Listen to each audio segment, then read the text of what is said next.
All right, so today we are going to talk about section 7.7, exponential functions, kind of some real world examples of when you would use this. So first, let's solve our problem of the day. So in order to solve this, I need to get both of my y's together. So I'm going to subtract 2y from both sides. So we have 1y minus 2y, which would give us negative y is less than 4. And to get rid of that negative there, we have to divide by a negative 1. You have to be careful because when you divide by a negative, you have to flip your inequality sign. So we end with y is greater than negative 4. So in order to graph this, negative 4 goes in the middle, 1 bigger. That would be a negative 3 there. Whoops.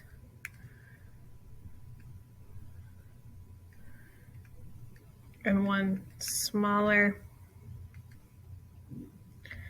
You have an open circle because it's not equal to, and y is greater, so we color towards bigger numbers. So we're going to kind of learn about two things today, exponential growth and exponential decay. So I'm going to kind of jump around, and I really just want to do the examples with you. But first, some things you need to know about exponential growth. The A is your initial amount. So it's what you start with. So A is your initial amount. B is called your growth factor.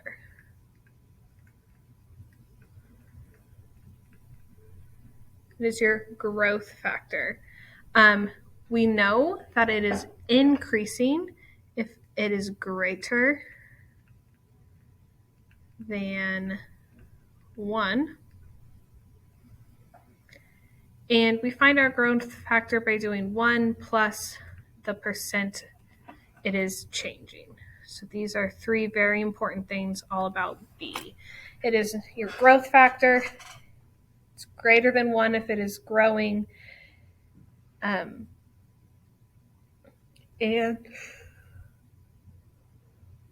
we find it by adding 1 to our percent change.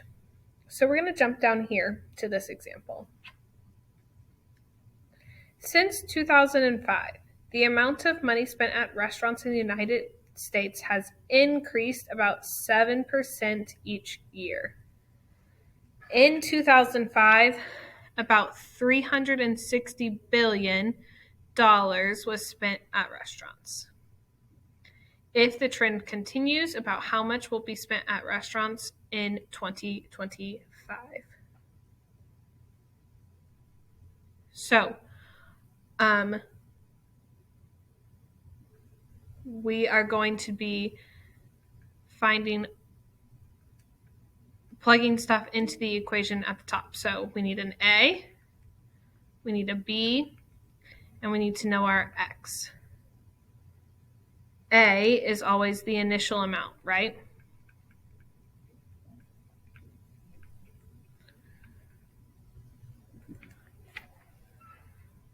So the initial amount, the amount that was started, would be $360 billion, right? It's a 0. 360 billion.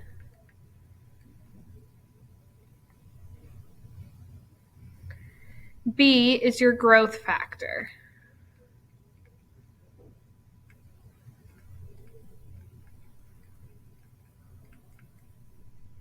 I told you we find it by at 1 plus the percent.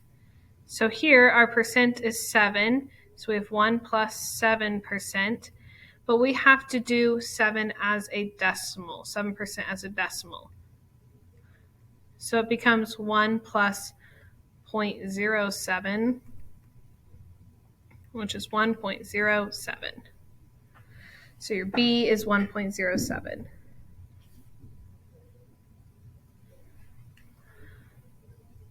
I forgot up here, so jump back up here, sorry. X is time. X is always time. So you have to pay attention if it's years or months or days or decades, but X is always time. So here, we know the data in 2005, that's our initial, and we are looking for 2025. So it's the number of years past.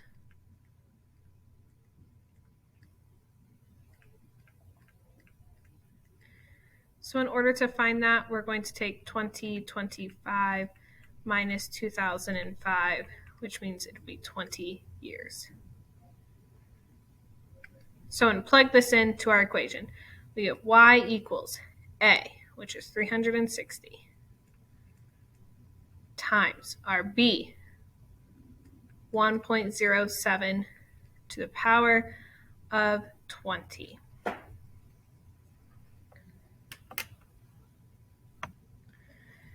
Okay, of course, we're just going to plug this into a calculator. So you have to do your exponent first. So you get y equals 360 times, this gives you a really long number, 3.86968. So if you just multiply times 360 without clearing your calculator, that would probably be best. So you get 1,393.01, we're going to round, billion dollars. And that would be your final answer. So it's really all about finding these three things and then plugging it into here. We are not going to do B.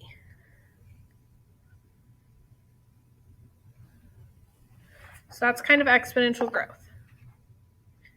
Exponential decay is the same. A is still always your initial amount.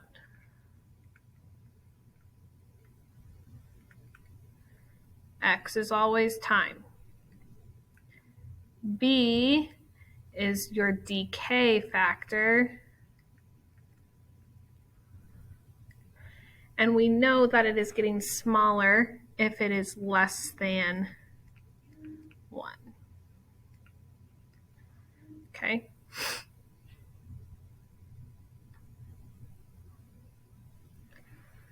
Let's do another example. We're going to jump down here to this example. I did not leave myself very much room here.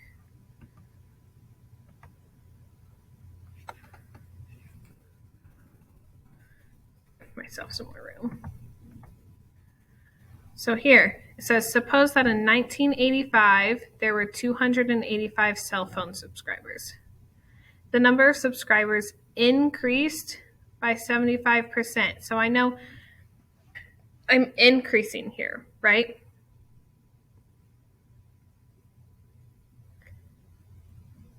How many cell phone subscribers were in the town in 1994? Okay, so let's do this. We need to find an A, a B, and an X. A is our initial amount. So our initial amount would be 285 cell phone subscribers. B, it says it's increasing. So instead of decaying here, we are increasing. So that would be 1 plus 75%. Of course, we need this as a decimal. So it would be 1.75. And X, we need to know the number of years between these. So we're going to take 1994 minus 1985. 1994 minus 1985, which gives us 9 years. Okay. So now we can go ahead and plug that all in. So you get y equals 285 times 1.75 to the power of 9. Again, you're just going to plug this into your calculator, 1.75. If you do not know how to do an exponent like this, you have 1.75. Your calculator should have a button that looks like this. It's called a caret 9. So 1.75 caret 9 gives you a big long number. So without clearing my calculator, I'm going to hit times 285. So I know that y is equal to 4,387. Oh no, excuse me, 43,871 cell phone subscribers. Right? So that would be, that's a lot more, right? 285, and 9 years later, there's 43,000 people with cell phones. So we see trends like this all the time, things growing exponentially. One way that we use this, probably one of the most practical things you're going to learn in Algebra 1A, is interest. So you gain interest exponentially in a bank. So you take your money and you put it in a savings account and it grows. Okay. So we are going to calculate some of those interests. This is the formula that you use. It looks very similar, right? 1 plus the percent with an exponent, just has some different fancy numbers. So A is the balance. Usually that's what we're looking for. P is the principal, or like the initial amount.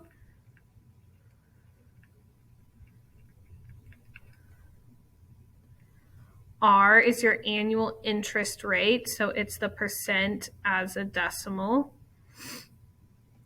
N is the number of times interest is compounded per year. So the number of times that you gain interest.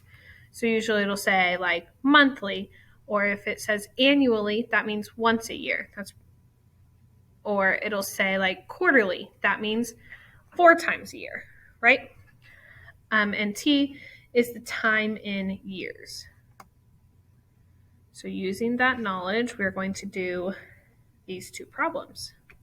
So first, suppose that when your friend was born, your friend's parents deposited $2,000 in an account, paying 4.5% interest, compounded quarterly.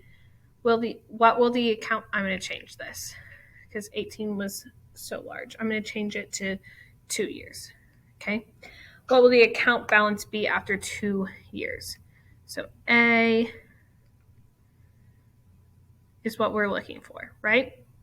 P is the principal amount. So the initial amount deposited was $2,000. R is the rate, which is 4.5%. So that's a percent, so I need it as a decimal. So we move our decimal point twice, so 0.045. N, the number of times interest is compounded per year. So quarterly, that means 4 times. And T, I changed it to 2 years. So now we can plug that all in. So we get A is equal to the principal amount, 2,000, times 1 plus my R, so 0.045, over my N, which is 4, to the power of my N times my T, which is 2.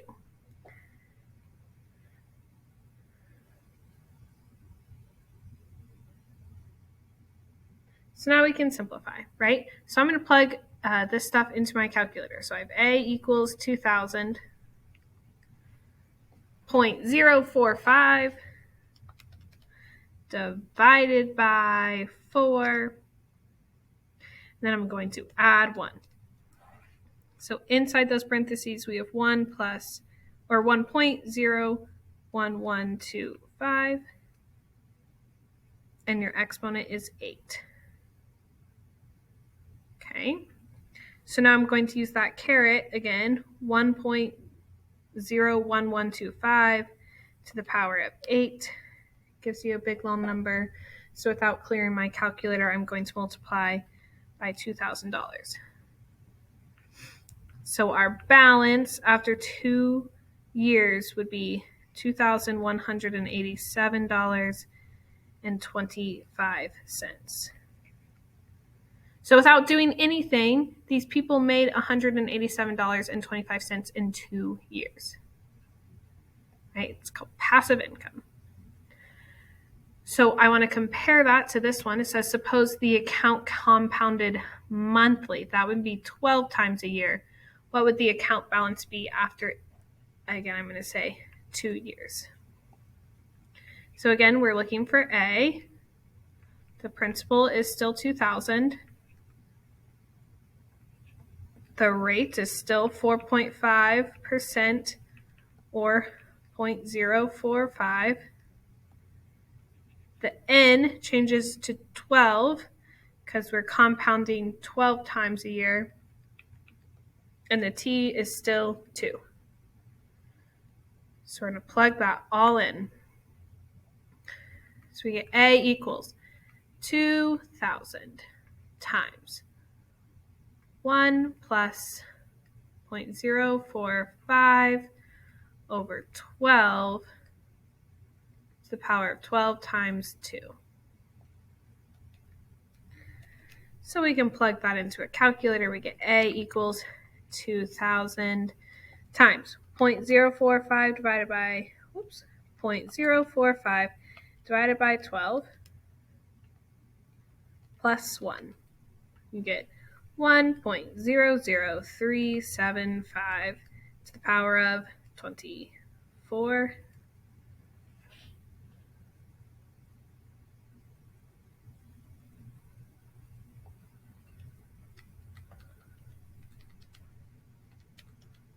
So we're going to do the little caret to the power 24. Without clearing my calculator, I'm going to multiply by 2,000.